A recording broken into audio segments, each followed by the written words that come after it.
JB Dr. Anamika Aherwal, Associate Professor in the Department of Science and Technology at Jayoti Vidyapeeth, Women's University, Jaipur. Today I am going to take the lecture on the topic implementation of MIS.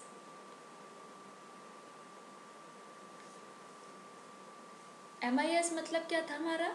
Management information system था, ठीक है। अब ये implement कैसे होता है वो हमें देखना है, ठीक है। तो जो इम्प्लीमेंटेशन है सिस्टम का बहुत इम्पॉर्टेंट, एक तरह से कह सकते हैं बहुत इम्पॉर्टेंट क्रिएशन होती है, क्योंकि इम्प्लीमेंट करते टाइम ही हमसे गलतियाँ होती हैं, इम्प्लीमेंट करते टाइम ही सही चीज़ नहीं हो पाती है और जो चीज़ हमारी डिज़ायर्ड रिक्वायरमेंट होती है वो हमें नहीं मिल पाती है, right. So, implementation can easily destroy the good work done in the earlier phases and bring the system to a standstill. Implementation requires technical and managerial skills as the implementers work as change agents. So, implementation is also a process that has a series of sequential steps which culminates in marketing operational the new system, ठीक है। तो implementation में जो मतलब कि जो activity होती है, एक ऐसी एक्टिविटी है जिसमें कि आपको हर चीज़ को केयरफुली मैनेज करना है, ठीक है। अब इसके लिए क्या, जो क्लाइंट इंटरेक्शन की ज़रूरत होती है, हर स्टेज पे आपको उससे इंटरेक्ट करना पड़ेगा।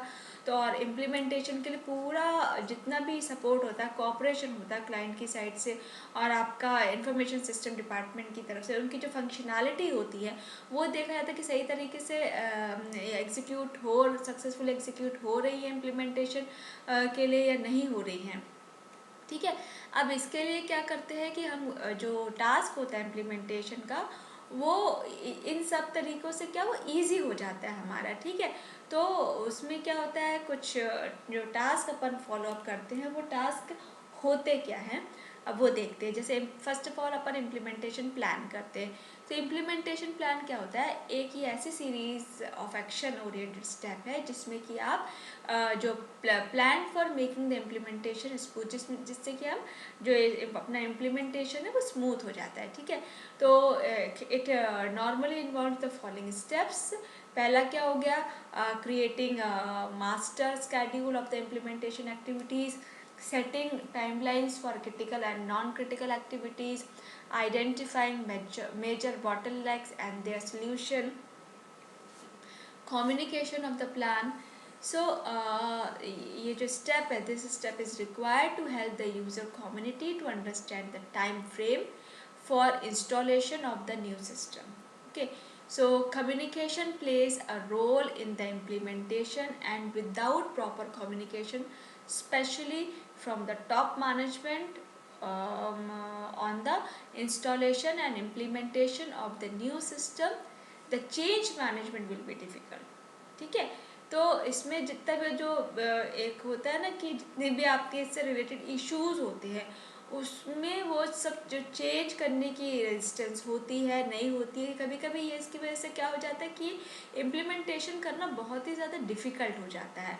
तो इसके लिए क्या करते हैं, जो कम्युनिकेशन है प्लान का वो जो यूज़र की इसमें जो मतलब यूज़र से बेसिकली इसमें हेल्प करेंगे कि जो चेंजेस हुए हैं वो उसके लिए मेंटली प्रिपेयर है भी या नहीं हो, क्योंकि चीज़ तो डिफ़िकल्ट हुई है, कोई भी चीज़ आपको सही समझ में नहीं आ रही।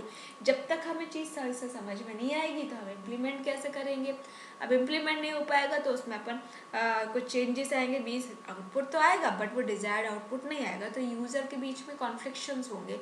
तो फिर हम देखेंगे, बोलेंगे उससे कि ये ऐसे हुआ है तो इसका ये आ गया, तो आर यू सेटिस्फाई कहते, फिर वो बोलेगा हाँ सर हैं, तो बट फिर मीन्स कुल मिला के उसको वो चीज़ अडेप्ट करना थोड़ा मुश्किल हो जाता है, ठीक है। तो इसमें जो कम्युनिकेशन होता है इसके लिए फॉर्मल होता है, और कभी कभी आपको ये देखा होगा कि कभी र्यूमर्स भी उस सिस्टम के प्रति बहुत उड़ते हैं कि एग्जैक्टली इतनी प्रॉब्लम होती नहीं है बट र्यूमर्स तो र्यूमर्स ही है, बहुत कुछ उठाए जा सकते हैं, ठीक है। तो इसमें क्या करते हैं, जो टॉप लेवल है वो क्या करेगा, कम्युनिकेट करेगा general intent to the new system, and then detailed briefing of the staff may be left to the divisional heads. जो डिटेल ब्रीफ है वो उसके बाद उसको डिविजनल हेड्स की तरफ दे देगा, फिर ताकि ये देखने के लिए कि हमें पता लगाना पड़ेगा ना कि कहाँ लकूना आ रहा है, कहाँ क्या चीज़ मिस हो रही है। सो जो कम्युनिकेशन प्रोसेस है वो ये इंडिकेट करेगी कि जो रोल है हर एम्प्लॉय का वो क्या करता है कि it is required to play in the implementation process. ठीक है, तो ये इम्प्लीमेंटेशन प्रोसेस में उसका रोल प्ले करेगा। अब बात करते हैं ऑर्गेनाइजिंग द MIS डिपार्टमेंट। जो MIS डिपार्टमेंट है वो कैसे जो भी है ऑर्गेनाइज हो रहा है। तो ये जो डिपार्टमेंट है this will be the custodian of the new system. ठीक है, इसका मतलब ये हो गया कि they have to be gear up to support the new system. Gear का मतलब क्या होता है कि गियर जैसे अपन गाड़ी में लगाते हैं ना, तो वैसे इसमें तो वो एक तरह से उसको सपोर्ट होता है। ठीक है, अब जो ऑर्गेनाइजेशन है द डिपार्टमेंट का वो it is therefore necessary before the new system becomes operational. जब तक न्यू सिस्टम सही तरीके से काम ना करने लगे तब तक वो है वो उसकी हमें ज़रूरत रहती है। तो जो हर मेंबर का इसमें रोल होता है हमारे इस डिपार्टमेंट में कि वो क्लियरली हर चीज़ को बताए, और कोई भी नई चीज़ ऑपरेशन को परफॉर्म करने से पहले, कोई भी चीज़ नई चीज़ ऑपरेट करने से पहले, तो जितने भी एफर्ट इसके लिए लगाए जाते हैं तो जो उसमें MIS स्टाफ का जो रोल है उसमें हर मेंबर को वो जो ऑर्गेनाइज कर रहा है उसको ये सब चीज़ें क्लियर होनी चाहिए कि वो क्या करने जा रहा है, क्या उसका रोल है, बेसिकली उसका काम क्या है। ठीक है, अब उसके लिए ट्रेनिंग भी प्रोवाइड की जाती है कि जो कब सीधी सी बात है कोई नया सिस्टम होगा तो उसके लिए ट्रेनिंग प्रोवाइड की जाएगी। तो जो प्रोसेस है of organising the MIS department starts much better the actual implementation process, and this begins at it entails some hiring and training which requires some lead time. Okay, so इसमें देखेंगे कि जो organisation है is done in such a time frame that staff is available when the actual implementation start. तो organisation का basically ये काम हो जाएगा, जब भी कोई चीज़ इम्प्लीमेंट होगी तो उसको ये देख ले कि उस समय वो स्टाफ है उसको इम्प्लीमेंट कराने के लिए या नहीं है। ओके, तो इसमें जो MIS स्टाफ है वो क्या मदद करेगा कि जितने भी इंटीग्रिटी ऑफ न्यू सिस्टम्स हैं उसके और जितने भी हैंड्स ऑन एक्सपीरियंस हैं वो उन सिस्टम को सही से समझाए। ठीक है, अब बात करते हैं कि selection of procurement of hardware. इसमें इस स्टेप में क्या हो जाता है इम्प्लीमेंटेशन प्रोसेस के कि it is an important step as it involves huge investment. Proper care is taken to ensure that the organization gets the best deal from such selection and procurement of the hardware. तो ये जो process है selection की और procurement hardware की also varies greatly from firm to firm, and this depends on the size of the firm and the sector in which it operates, the type of management. However, the following procedure is followed. क्या procedure follow करते हैं? सबसे पहले preparation of vendor list reliable vendors prepare करेंगे कि क्या क्या उसमें आने वाला है। तो जो लिस्ट है वेंडर्स की वो ऐसे प्रिपेयर होगी कि जो prepare after analysing the vendor management experience, कि जो वेंडर आया उसका क्या एक्सपीरियंस रहा उस मैनेजमेंट के जो मैनेजमेंट का एक्सपीरियंस है, क्या उस ऑर्गेनाइजेशन के प्रति एक्सपीरियंस रहा है, अलग अलग वेंडर्स का ये देखा जाएगा और फिर उस बेसिस पे एक लिस्ट तैयार की जाएगी उन वेंडर्स की और ये ऑर्गेनाइजेशन के और जो इंडस्ट्री है या फिर कोई रेगुलेटरी बॉडी है उनको दी जाएगी। ठीक है, तो ये इसमें आपका प्रिपरेशन ऑफ वेंडर्स हो गया। नेक्स्ट हम आते हैं प्रिपरेशन ऑफ RFP। इसमें क्या हो जाता है कि जो RFP का जो इम्प्लीमेंटेशन होता है, ये जो इम्प्लीमेंटेशन टीम है ये क्या करती है, prepare the request for proposal document which is based on their understanding of the hardware requirement of the new system. तो जो RFP है it must have complete technical details about the required hardware system, including specifications, format, performance expectation and warranty and service quality requirements. तो ये जो document है जो prepare हुआ है वो it is implementers in consultation with the development team, उसके द्वारा किया जाता है उनके कंसल्ट के बाद। और मैनेजमेंट जो होता है इसका ऑर्गेनाइजेशन का और MIS टीम के जो ऑर्गेनाइजेशन का होता है उसको उसके लिए हर स्पेसिफिकेशन अच्छी तरह से उसको पता हो चाहिए कि इसके लिए ऐसी चीज़ इस्टेब्लिश कर दे कि there is no scope for any difference of opinion, कि एक बार जैसे बोलते हैं हर चीज़ क्लियर हो जाए, मीन्स आपको गुंजाइश ना रह जाए कुछ भी किसी भी डाउट की, ठीक है, मी और सबकी एक ही राय हो। तो ये सब चीज़ें वहाँ पे हैंडल करनी पड़ती है, देखनी पड़ती है। थर्ड हम आते हैं request for bids proposal to select. इसमें क्या हो गया, जो वेंडर्स होते हैं after the RFP it is prepared and it is send by some mode of communication to the enlisted set of vendors. तो जो कम्युनिकेशन मीडियम है this can be an open advertisement in print of और electronic media or maybe in the form of a letter or to the vendors which with a deadline for submission of the proposal, ठीक है। तो fourth क्या हो गया, valuation of RFP। इस evaluation में क्या होगा, ऑफ कोर्स ये डिफ़िकल्ट प्रोसेस होगी, तो इसमें क्या करेगा, जो after bids are received before the decline, कोई चीज़ डिक्लाइन होने के बाद हम ये देखेंगे, प्रिलिमिनरी चेक करेंगे कि जो बेसिक एरर्स क्या थी। अब वो उसके बाद देखेंगे कि बेसिक एरर देखने का उसको एवेल्यूएट करेंगे। बहुत सारे एवेल्यूएशन टेस्ट एग्जिस्ट होते हैं, उसके वजह उस बेसिस पे एवेल्यूएट करेंगे कि आखिर ये गलती हुई तो हुई क्यों, क्या रीज़न था उसके पीछे, क्या कॉस्ट में प्रॉब्लम आई, क्या क्वालिटी में प्रॉब्लम आई, ये सारी चीज़ें उसको उसमें देखी जाएंगी, ठीक है। तो ये इसमें हो गया एवेल्यूएशन में। फिफ्थ हम देखते हैं selection of vendor based on the valuation of a single vendor और a select set of vendors are chosen for delivery of hardware.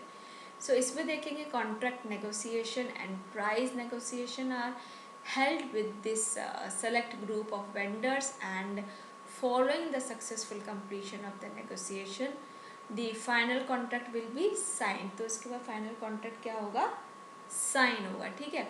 अब बात करते हैं प्रोक्यूरमेंट ऑफ द सॉफ्टवेयर की। इसमें क्या होगा कि जो नया सिस्टम है आपका जो इम्प्लीमेंटेड हुआ है अभी, तो इसके लिए आप कुछ एक क्रिएट करोगे, कोई ये जो क्रिएट करोगे वो किस बेस पे करोगे, कोई एजम्पशन रखोगे, वो एजम्पशन क्या होगा, जो ऑपरेटिंग आपका एनवायरनमेंट होगा उस ऑर्गेनाइजेशन का उसके बेसिस पे एजम्पशन रखोगे, ठीक है। तो जो प्रोक्यूरमेंट ऑफ सॉफ्टवेयर सिस्टम है वो कैसे तो होता है कि it is done on similar lines of procurement of hardware, ठीक है।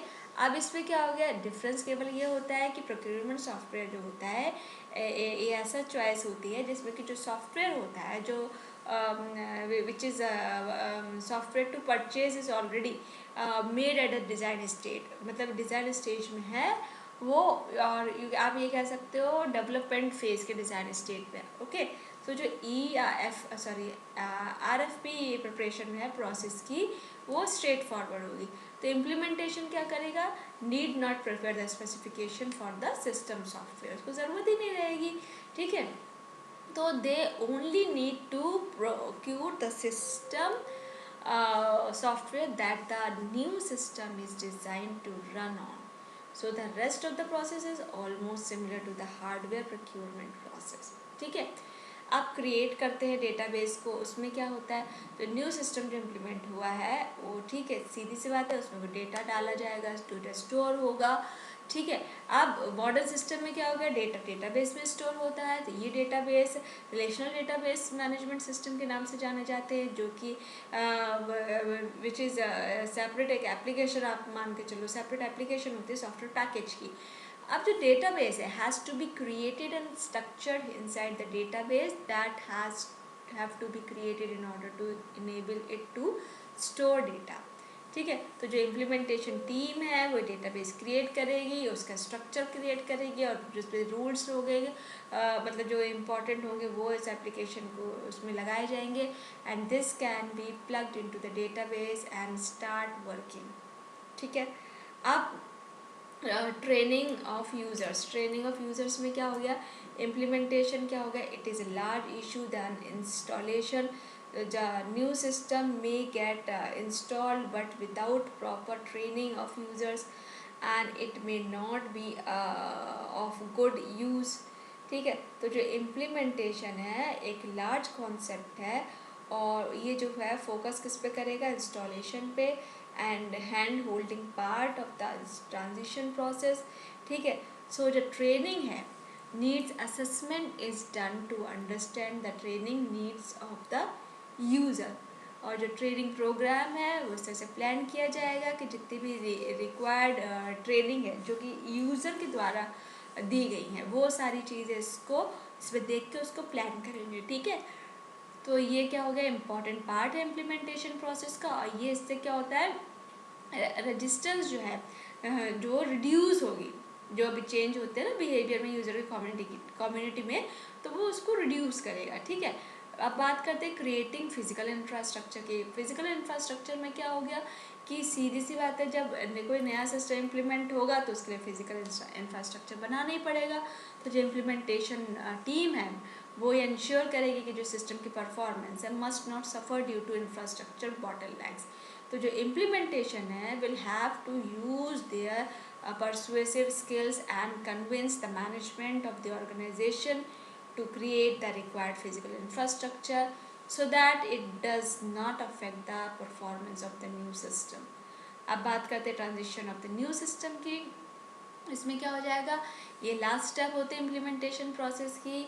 इसमें the transition is done wrongly leads to a lot of pain. इसलिए क्या होता है, नेसेसरी टू मूव स्लोली, से धीरे धीरे ट्रांजेक्शन की उसमें जाना चाहिए हमें। नॉर्मली क्या होता है, कुछ न्यू सिस्टम जब हम इंस्टॉल कर लेते हैं और रेडी होते हैं तो जो न्यू सिस्टम होता है वो और ओल्ड सिस्टम वो क्या they are both used for a period to ensure that the company performance does not suffer due to transition problems। इसलिए क्या होता है कि स्लोली जब यूज़र कोई भी चीज़ को गेन करता है तो मोर कैपेबिलिटी टू हैंडल होती है द न्यू सिस्टम, नए सिस्टम को हैंडल करने की नई ज़्यादा अच्छी कैपेबिलिटी होती है बजाय उसको जो ओल्ड सिस्टम पास आउट हो गया है। ठीक है। So this is all about the implementation of MIS and this session is powered by Digital Version 2.0 Jayoti Vidyapeeth Women's University Jaipur। Hope you are satisfied with my session. If you have any query, please mention in comment box. I will resolve it. Thank you.